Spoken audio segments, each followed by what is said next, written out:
Natasha, hiling sweet siya sa ayun mo Natasha, walang barakang niya.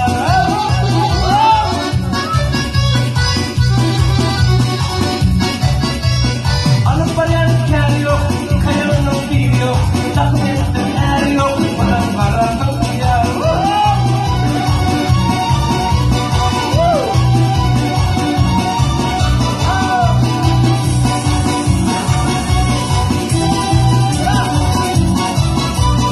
Kung sino ang kasali, hindi gusto siya nga rin. Sa po'y nakikilala, walang barakang niya.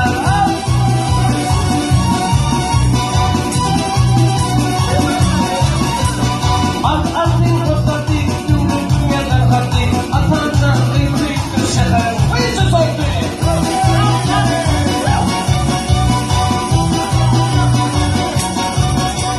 As kabadong karandi, inamidama ang kapturo. Gini sinusulat eh. Diyoran sa napakapturo.